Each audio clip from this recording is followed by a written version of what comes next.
거룩한 주일 여러분 참 잘 오셨습니다. 오늘 본문 말씀을 중심으로 이제 마가복음 12번째 레위 자리를 박차고 일어나다, 레위 자리를 박차고 일어나다라는 제목으로 함께 말씀을 나누도록 하겠습니다.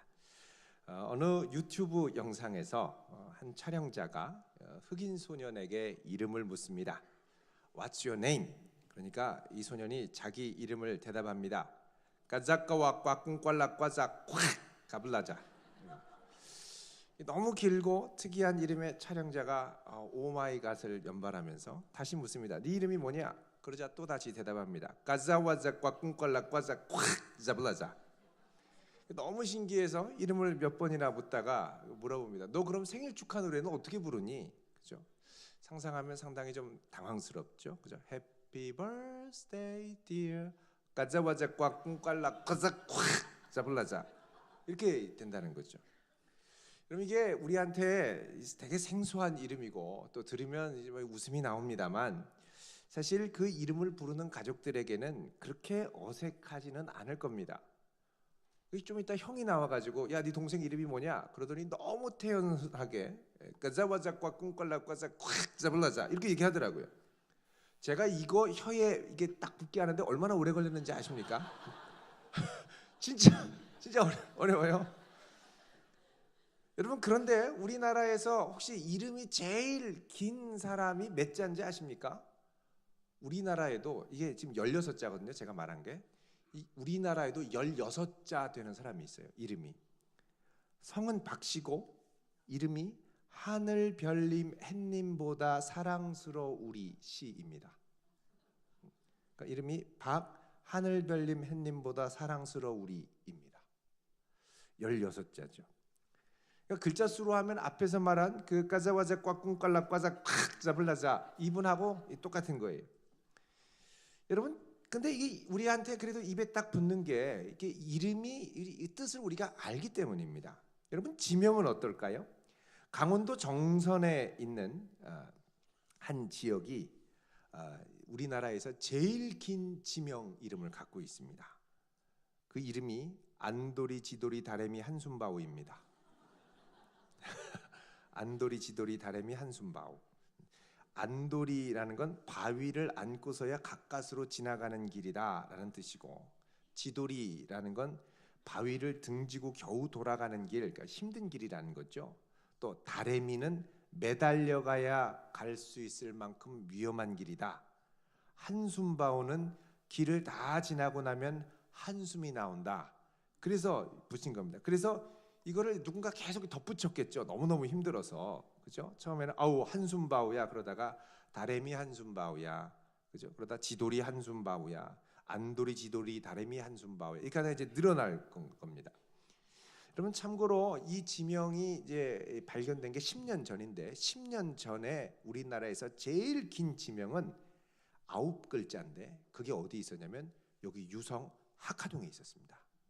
학하동에 있는 이 지명 이름은 뭐냐? 도야지 둥그러 죽은 꼴입니다. 도야지라는 건 여러분 잘 아는 돼지고, 그죠? 둥그러라는 건 둥글렀다라는 거, 둥글렀다.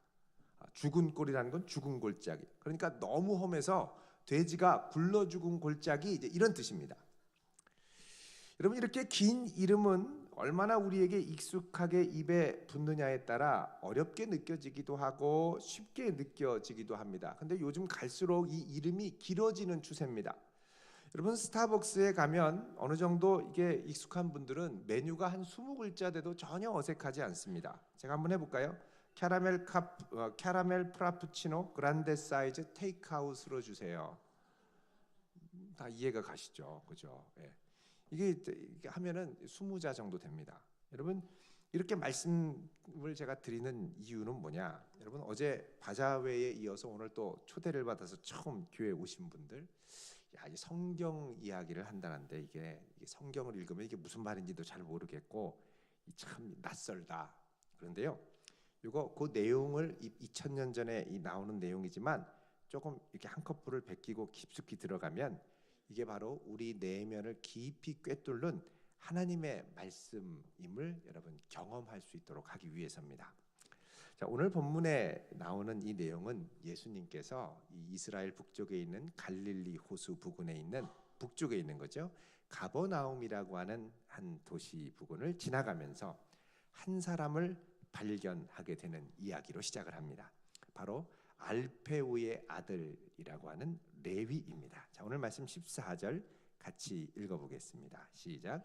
또 지나가시다가 알페오의 아들 레위가 세간에 앉아 있는 것을 보시고 그에게 이르시되 나를 따르라 하시니 일어나 따르니라. 아멘. 자, 여기 언뜻 볼 때 이 보면은 그냥 예수님이 지나가다가 야 나를 따라라 그래서 따라 나서는 것 같지만 사실 그 속을 들여다보면 이게 엄청난 내용입니다. 자, 먼저 이것을 이해하려면 우리는 먼저 레위라고 하는 사람의 직업을 이해해야 됩니다. 자, 여기 보면 레위가 세관에 앉아 있었다 그렇죠? 세관이라는 게 이제 영어 성경에 보면 tax collectors booth 이렇게 되어 있습니다. 그러니까 tax collector 하면은 tax 세금을 징수하는 사람이 주재하는 작은 부스 사무실 정도가 되겠죠. 그러니까 이 가버나움 지역에 세금을 징수하는 사람들이 이제 여럿이 있겠지만 그것을 관장하는 하나의 작은 사무실 정도를 책임맡고 있는, 오늘날로 하면 이 국세청의 지방 지역에 있는 지방국세청의 한 지역 사무실 정도의 책임 직원, 오늘로 하면 팀장 정도가 될 것입니다. 가버나움은 그 당시에 상당히 국경에 인접한 지역이었고 또 지리적으로 보면 소아시아와 이집트 사이를 연결하는 아주 큰 무역로가 통하는 도시였습니다. 그리고 여기는 이제 군사들이 주둔하는 군사 도시이기도 했고 또 동시에 상업과 무역이 아주 활발한 도시라서 사람들의 왕래가 많이 있었습니다. 이런 지역에서 세관이 된다라는 건 사실 경제적인 측면에서 본다면 이거 상당히 괜찮은 직업입니다. 상당한 부를 축적할 수 있는 이 직업이 되었죠. 자, 그 당시에 국세를 걷어들이던 수입원은 다양했습니다. 주민세가 있었고 오늘날처럼 또 토지세, 또 소득세, 무역로를 통과할 때 받는 통행료, 통과세, 그리고 마차가 통과하면 받는 마차세. 여러분 그때 당시에는 마차, 오늘날도 뭐 자동차세 그러면은 1600cc, 2000cc, 또 3000cc 다 다르지 않습니까? 그런 것처럼 그 당시에도 이 마차도 바퀴수에 따라 특별 세금을 물렸는데 4개는 괜찮았는데 6개부터는 특별 마차세를 물렸습니다. 바퀴세. 바퀴세를 물리면 길 많이 망가진다고 바퀴세를 물렸습니다. 심지어는 물고기 잡을 때 내는 얼마나 잡았느냐에 따라서 물고기세 등도 있었습니다. 여러분 세무서에서 왔다 그러면 뛸 듯이 기뻐하시는 분 계십니까? 보통 국세청에서 나왔다 그러면 이제 잔뜩 긴장들 하시죠. 그 당시에도 그랬습니다. 근데 오늘보다 훨씬 더 심했습니다. 왜 그랬냐면 그 당시에 이 세금을 징수하는 징수원들은 이 나라를 위해서 하기보다는 로마 제국을 위해서 했기 때문입니다.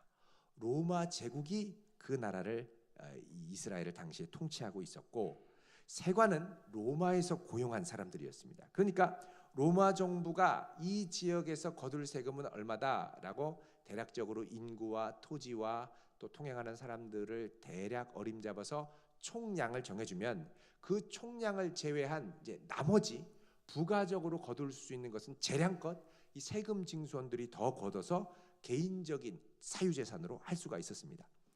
그러니까 옛날에 우리 일제 시대에 그 앞잡이 노릇을 하던 이 사람들이 일제가 수탈을 우리 민족에게 요구할 때 중간에 아주 잔인하고 혹독하게 사람들 마을 집집마다 돌아다니면서 있는 뭐 소뚜껑까지 다 가져가면서 그 와중에 좋은 물건은 자기가 꽉 쥐고 중간에 가로채는 그런 것과도 아주 비슷했습니다. 그러니까 이스라엘 백성들에게 이 세리 그러면 나라를 팔아먹고 동족의 피를 빨아먹는 아주 거머리 같은 존재라고 생각을 했었죠. 그래서 유대인들은 세리를 그 당시에 죄인으로 여겼고 심지어는 하나님도 세리를 버리셨다 이렇게 얘기할 정도였습니다. 아주 이방인 노예처럼 멸시하고 무시했고요. 그래서 회당에 예배드리러 오면 쫓아냈습니다. 그리고 재판에서 증인으로 설 수도 없었습니다. 왜? 죄인이었기 때문에. 돈은 많았지만 모두가 외면하고 누구나 가까이 오지 않는 소위 말하는 왕따 인생이었습니다. 여러분, 이런 수모와 멸시에도 불구하고 오늘 본문에 나오는 세리 레위는 꿋꿋하게 세관에 앉아 있습니다. 여러분, 왜 이런 수모에도 불구하고 세관에 앉아 있을까요? 그 이유는 단순합니다. 돈 때문입니다. 돈. 세리는 꽤 많은 돈을 이미 벌었던 사람이고, 그리고 돈 맛을 아는 사람이었습니다. 그러니까 돈 맛이라는 건 뭐냐? 돈이 주는 힘, 돈이 사람을 움직이는 힘, 또 돈이 주는 위안, 이게 사람들이 나에게 쏟아내는 멸시천대보다 더 가치 있다고 생각을 했습니다. 그런데 그랬던 레위가 예수님이 지나가시면서 나를 따르라 이렇게 말씀하니까 레위가 자기가 하던 일을 다 내팽개치고 기꺼이 거기서 예수님을 따라 나섰습니다. 아니, 이대로 가면 더 많은 돈을 벌 수 있는데 어떻게 모든 걸 다 내려놓고 예수님을 따라 나설 수 있을까요? 상당히 생소한 반응입니다. 자, 우리가 그 이유를 좀 더 깊이 있게 추적하려면 우리는 세리처럼 돈 맛을 아는 사람들, 또 돈에 대해서 절대적인 가치를 부여하는 우리 마음의 작동 원리를 이해할 필요가 있습니다. 레위는요, 돈에 대한 애착이 있는 사람이었습니다. 여러분, 이 사람에게 원래 애착이라는 건 물질이나 대상을 향해서 갖는 게 아니라 인격적인 존재를 향해서 갖고 있는 겁니다. 그래서 이 애착이라는 건 다른 그 어떤 것과도 바꿀 수 없는 그 다른 사람과 타인과의, 가까운 타인과의 독특하고 강한 결속감, 그리고 친밀감을 말합니다. 원래 이 애착은 사람과 형성되는 게 정상이죠. 사람이 태어날 때부터 이 애착 관계를 형성합니다. 제일 처음 애착 관계를 형성하는 건 부모님이죠. 엄마입니다. 자, 아기일 때 이 아기는 엄마에게 전적으로 의존하고 전적으로 자기가 이해받기를 요청하고 사랑을 갈구합니다. 하지만 이 아기라도요, 그 안에 원죄적인 본성이 있죠. 다른 사람 배려하지 않고 자기중심적입니다. 자기만 생각하죠. 그러니까 자기의 안전, 자기의 편안함, 자기의 안녕을 확보하기 위해서 끊임없이 엄마한테 울며 불며 요구합니다. 양육하는 부모의 경우에는 아기가 원하는 요청에 부응하면서 사랑과 애정을 쏟아붓습니다만, 문제는 엄마 아빠에게도 자기중심적인 죄성이 있기 때문에 아기가 요구하는 걸 무한정 다 들어줄 수 없다는 것이죠. 그래서 때로는 아기가 계속 울어도 아기의 요청을 들어주지 않고 적절히 통제할 때가 있습니다. 그럼 엄마 아빠는 무엇으로 우리 자녀를 통제하느냐? 첫 번째는 박탈입니다. 부모가 갖고 있는 가장 강력한 수단이 이 박탈이죠. 원하는 거 들어주지 않고, 때로는 줬다가도 뺏어버리고요. 이때 아기는 자기가 신뢰하고 애정을 받았던 이 부모의 갑작스러운 냉정하고 매몰찬 태도에 당황합니다. 근데 자기는 힘이 없죠. 그럼 어떡하냐? 이 아기는 그런 부모에게 적응하려고 그 상황을 수용을 하고 부모에게 더 애정을 구하면서, 불쌍한 전략이죠. 더 예쁜 짓을 많이 하면서 더 많은 애착 행동을 하게 됩니다. 그래서 엄마가 예쁜 짓, 그럼 이렇게 예쁜 짓을 더 많이 하죠. 자, 이런 가운데 만약에 아기가 더 불안함을 느껴서 더 강한 애착으로 고집을 부리고 부모를 힘들게 하고 못살게 굴고 막 짜증난다고 엄마의 찌찌를 빨다가 확 깨물어버리고, 자, 이러면 부모가 이제 참다가 이제 폭발을 하죠. 그러면 이제 박탈해서 이제 어디로 넘어가냐면 지배하는 단계로 갑니다. 지배. 자기 마음대로 못하도록 통제하는 거죠. 이럴 때 아기는 짜증과 분노와 욕구 불만과 그리고 공포를 경험합니다.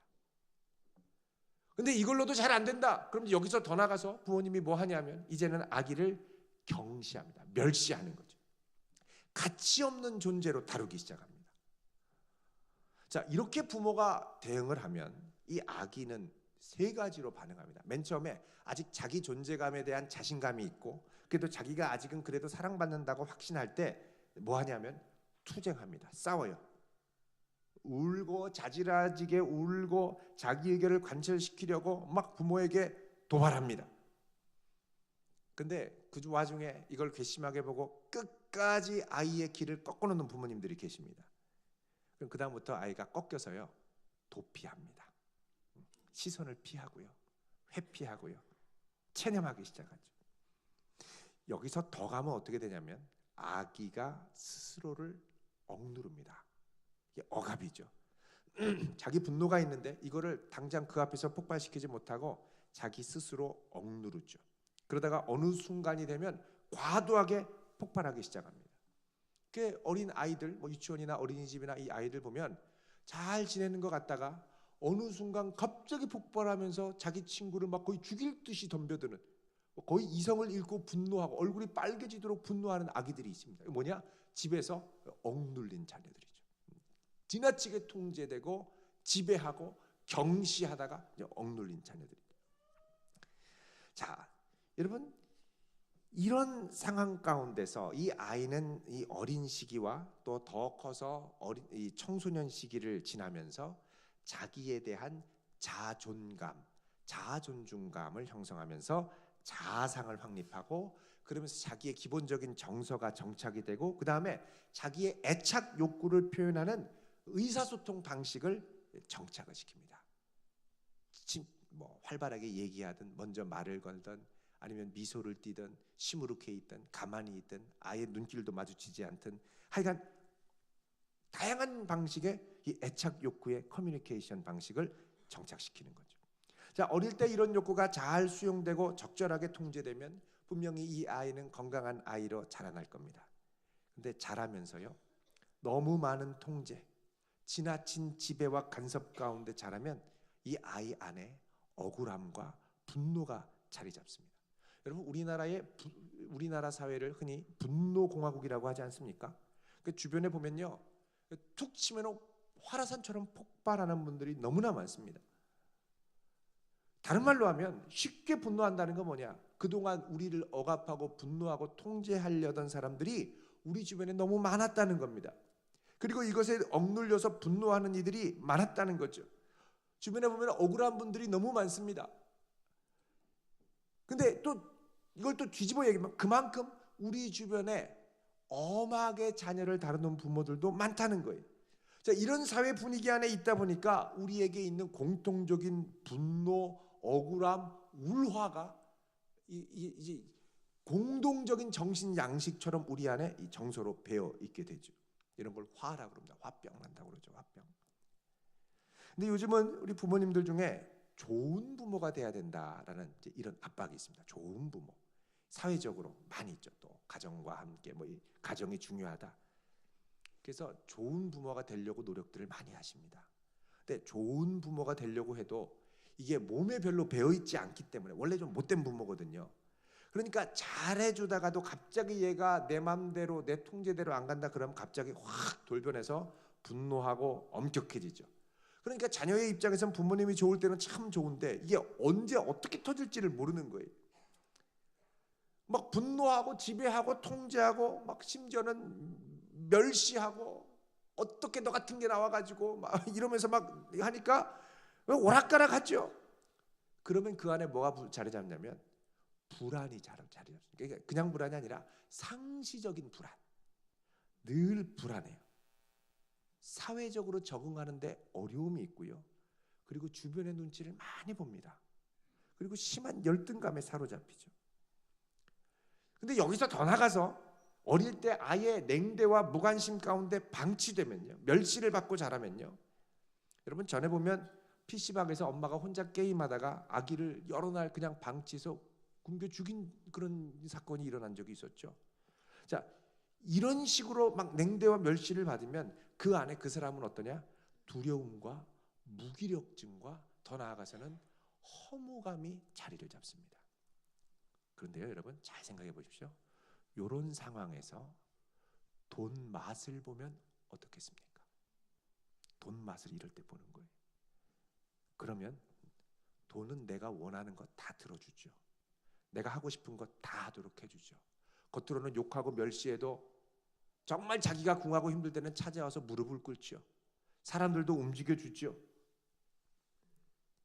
그러면요, 돈을 대단한 것처럼 느끼게 됩니다. 돈은 한 번도 나를 통제하거나 지배하거나 뭐라고 하지 않아요. 내가 하고 싶은 대로 움직여줘요. 그래서 이 돈 때문에 자기가 대단하다라는 것처럼 느끼게 되고, 그러면 일단 사람 만나면 뭐부터 하냐? 돈 자랑부터 합니다. 그래야 눈을 크게 뜨고 자기한테 관심을 가져주거든요. 근데 이렇게 살다 보면 점점점 우리 안에 어떤 확신이 자리 잡냐면, 뭐니 해도 머니가 최고야, 이런 생각이 자리 잡습니다. 전에 50대 초반에 크게 자수성가한 남성분이 계셨습니다. 이분이 매달 건물 임대료만으로도 수천만 원이 들어오는 분이었습니다. 여러분, 이렇게 되기까지 얼마나 치밀하게, 정말 치열하게 살았겠습니까? 이제 돈이 넘쳤어요. 그래서 그 돈으로 자기를 과시하고, 뭐 럭셔리한 곳에 다니고, 좋은 차를 타고 다니고, 또 근데 이런 게 잘 만족이 안 됩니다. 근데 주변에서 행복하려면 여행을 해야 된다고 그래서 틈나는 대로 세계 여기저기를 다 돌아다니고, 근데 그렇게 다 돌아다녀서 이제 돌아다닐 때가 별로 없을 정도로 관광 패키지 돌 대로 다 돌아왔습니다. 없어요. 신상품 내놓으라고 해도 못 내놔요. 그러니까 이 정도까지 되니까 어떻게 되면 허무해지는 거예요. 불안해요. 공허해요. 근데 이제 어느 순간부터 가슴이 답답하고 숨쉬기가 어려워지는 겁니다. 이게 어떻게 된 건가? 그래서 와서 이제 깊이 이제 얘기를 하다 보니, 어린 시절에 부모의 냉대 가운데 자란 거예요. 관심을 제대로 받지 못했습니다. 보통 이런 경우에는 부모님의 공통적인 몇 가지 패턴이 있는데요. 너무 엄격하거나, 아니면 너무 냉담하거나, 너무 바쁘거나, 아니면 부모님 중에 한 분이나 아니면 두 분 다 아파요. 사랑을 받아야 되는데 오히려 쏟아줘야 되는 경우에, 이런 경우에는 이분이 이제 형제들이 몇 명 있었는데, 이런 경우에는 형제들도요, 이런 냉대 때문에 서로에 대해서 무관심해집니다. 그냥 관심 없어요. 냉담해요, 서로 간에. 서로 간에 애착과 관심이 없는 거죠. 자, 그래서 이렇게 냉담함 가운데 자라다가 이분이 돈으로 자기 존재감을 찾으려고 한 겁니다. 그래서 가진 거 자랑하고 여기저기 써보기도 하고, 그러다 보니까 어떻게 합니까? 자기랑 비슷한 가치관을 모인 사람들끼리 모이게 되죠. 모임 같습니다. 어울립니다. 돈도 씁니다. 근데 그곳에 사람들끼리, 비슷한 사람들끼리 모이면 주로 무슨 얘기를 할까요? 돈 얘기하죠. 어떻게 하면 돈을 벌고, 어떻게 해서 나는 돈을 벌었고, 나는 땅이 몇 평이고, 우리 집이 몇 평이고, 내 자산은 얼마고, 너는 어떻고, 막 이렇게 막 가다 보니까 결국은 비교하게 되는 거예요. 제일 약한 아킬레스건이 비교, 열등감, 냉대거든요. 근데 이게 비교가 되니까 이분이 확 이제 분노가 오고 열등감에 휩싸이고 무기력해지기 시작하는 겁니다. 여태까지는 돈이 그래도 자기를 세워준다고 생각했는데, 이제부터는 돈이 도리어 자기를 비참하게 만들기 시작하는 거예요. 물론 지금 있는 돈만으로도 평생 쓰고 뭐 펑펑 써도 남을 어마무시한 돈이 있습니다. 근데 그 안에서 많은 사람들끼리 비교를 하다 보니까 너무나도 불행해지는 거예요. 자, 그 다음부터 가슴이 답답해지고 불안해지고 잠이 오지 않고 숨쉬기가 어려워지기 시작합니다. 여러분, 오늘 본문에 나오는 이 알페오의 아들로 소개되는 레위도 이것과 좀 유사한 패턴의 삶을 보여줍니다. 자, 일단 그 당시 세리 부수에 앉아 있을 정도의 고관이었으니까 그 지역에서는 아마 상당한 돈을 긁어 모았겠죠. 근데 이 레위의 관계를 짐작할 수 있는 게 이제 오늘 본문에 좀 나오는데, 그것은 이 레위를 여기서 알페오의 아들로 소개한다는 겁니다. 근데 알페오의 아들은 예수님의 제자 중에서 레위가 유일한 제자가 아닙니다. 몇 명이 더 있어요. 그게 바로 이제 여기는 안 나오고 이 마태복음 9장 9절에 나옵니다. 마태복음 10장 3절. 마태복음 10장 3절에 나옵니다. 한번 보시죠.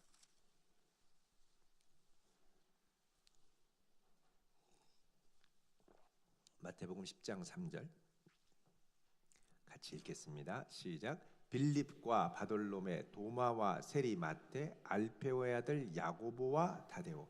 아, 여기 보니까 알페오의 아들이 나오네요. 누가 나오죠? 야고보와 다데오. 그러면은 레위는 어디 있습니까? 레위도 제자인데. 근데 여러분 마태복음 9장 9절을 보면 이 레위가 다른 사람으로 소개됩니다. 오늘 본문에 마태복음 9장 9절 읽어보겠습니다. 시작. 예수께서 그곳을 떠나 지나가시다가 마테라 하는 사람이 세관에 앉아 있는 것을 보시고 이르시되 나를 따르라 하시니 일어나 따르니라. 여러분 이 말씀이 마가복음 2장 14절과 똑같은 말씀인데 단 사람 이름만 바뀌어서 나옵니다. 레위가 누구로 나오죠? 마태. 다른 말로 하면 마태복음을 쓴 마태로 나오는 거예요. 근데 이 마태가 예수님 제자를 소개하면서 자기 이름도 쓰고 자기 형제들 이름을 쓰는데 요게 아주 미묘하게 써놓은 겁니다. 자, 3절 보시면 뭐라고 그러냐면 빌립, 바돌로메, 도마, 그 다음에 세리, 마태, 알페오의 아들 야고보와 다데오. 마태복음 10장 3절에 보면 이렇게 얘기하죠. 근데 여러분 이 제자들 이름 중에 예를 들면 어부 베드로 이렇게 소개하는 사람 없습니다. 거의 다 이름 가룟 유다나 예수님을 판 가룟 유다 이렇게 이제 나오지. 다른 사람은 다 제자인데 여기 마태만 자기 전직이 소개돼 있어요.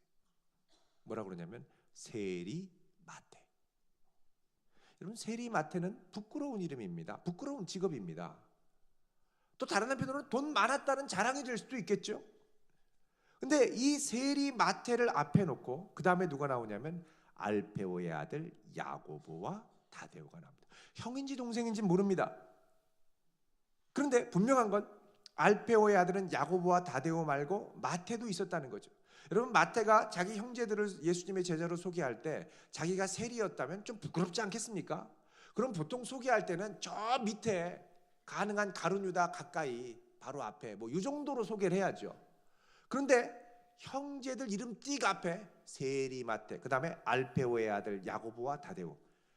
여러분 요거는 약간의 심보가 있는 겁니다.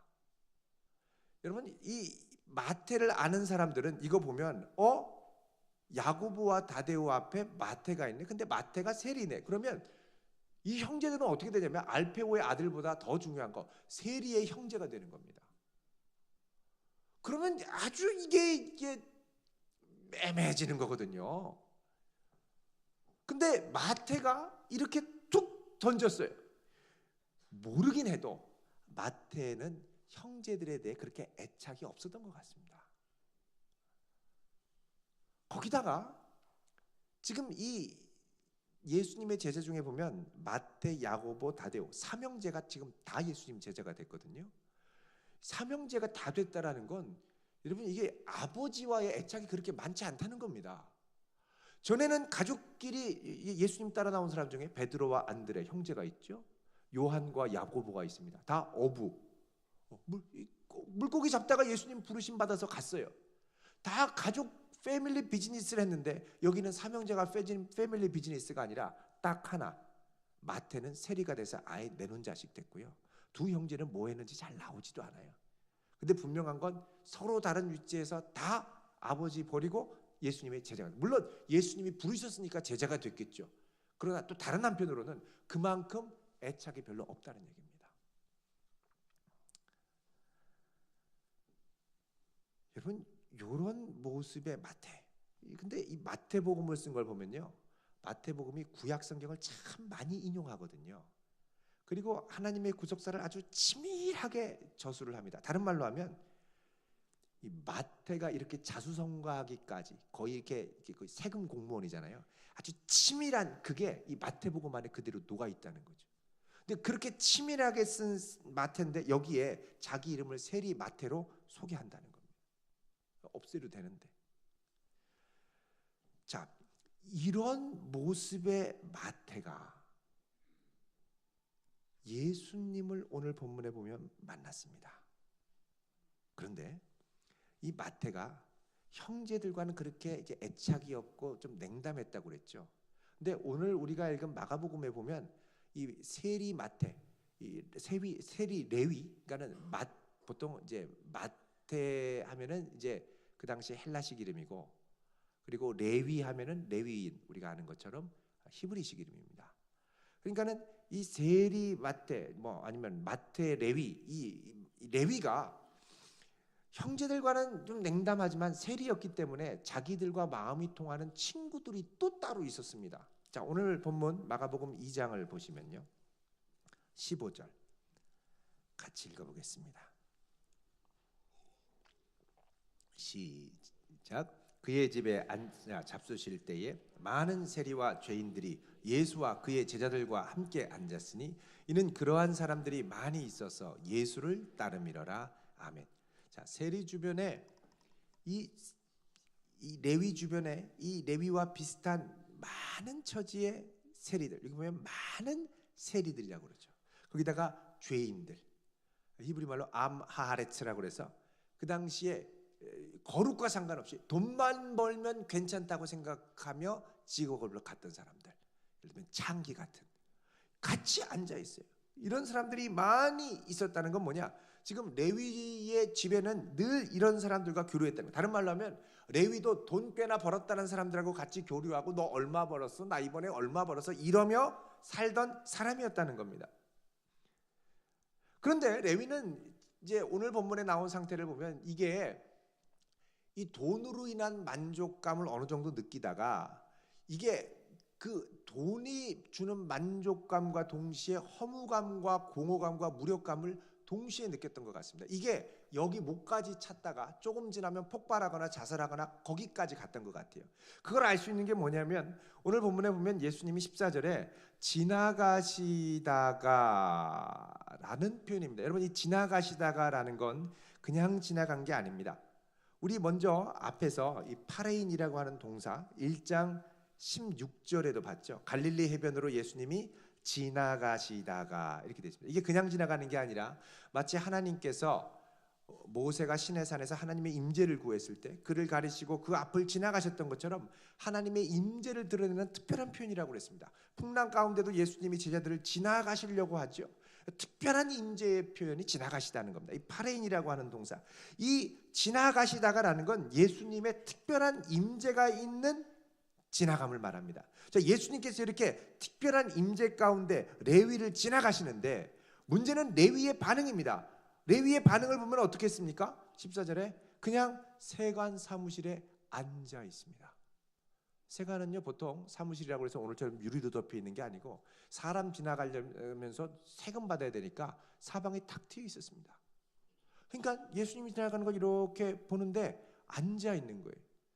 여러분, 세리는 전국을 돌고 또 이 나라 구석구석을 돌고 또 그 지역 곳곳을 돌면서 세금도 거두지만 그 지역 소식에 빠삭한 사람입니다. 만약에 그렇다면 이 세리 레위는 분명 예수님에 대한 소식을 들었을 겁니다. 왜냐하면 그 당시에 이미 많은 사람들이 예수님 소문을 듣고 쫓아다녔거든요. 대표적으로 여기 나온 세리와 누가복음 19장에 나오는 세리장 삭개오를 보면 아주 극명한 대조가 나옵니다. 삭개오는 예수님 오신다는 소식을 들으니까 어떻게 됩니까? 세리장이거든요. 장이면 국세청장, 그 지역 국세청장입니다.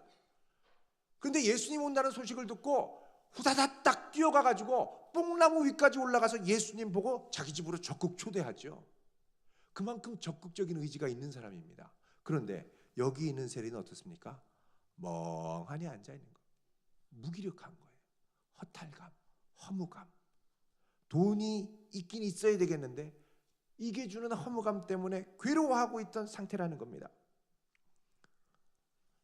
그런데 이 상태를 보시고 예수님이 그냥 지나가지 않고 보십시오. 14절에 레위가 세간에 앉아있는 것을 예수님이 어떻게 했습니까?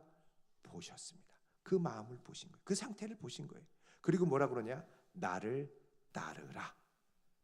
여러분, 아콜루테인이라고 하는 나를 따르라 라는 이 말은 제자가 되라는 겁니다. 이제부터 내가 있는 걸 다 놓고 예수님을 따라가는 제자가 되라는 거죠. 예수님 말씀 따라 사는 제자가 되라는 거죠. 여러분, 이 말씀이 하나님의 거룩한 임재, 예수님이 지나가시자 뭔가 특별한 임재와 특별한 다름을 느끼고 있지만 자기 무력함과 허무함으로 일어나지 못하고 있는 그 상태에 있던 이 레위를 향하여 나를 따르라는 그 말씀이 이 레위의 가슴을 쳤습니다.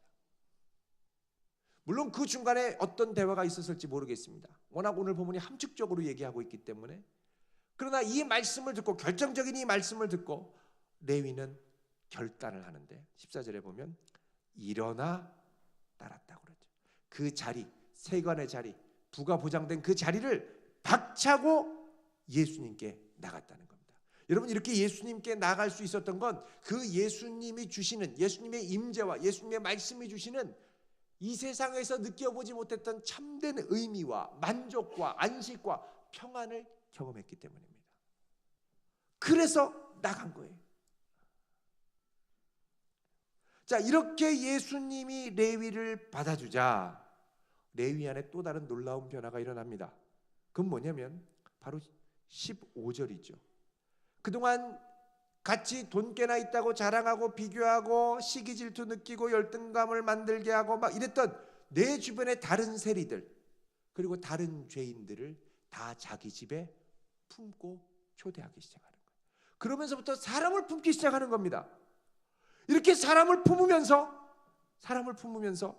예수님 앞에 나오죠. 자, 이걸 보자 바리새인과 서기관들이 뭐라 그럽니까? 16절에 야, 어떻게 저 하나님의 선지자라고 하는 메시아가 저 세리와 죄인들과 함께 먹느냐? 여러분, 죄인과 함께하면 그 죄가 옮긴다고, 부정탄다고 생각했거든요. 그런데 예수님이 이 말씀을 듣고 아주 중요한 말씀을 하십니다. 17절 같이 읽습니다. 시작. 예수께서 들으시고 그들에게 이르시되 건강한 자에게는 의사가 쓸데없고 병든 자에게라야 쓸데있느니라.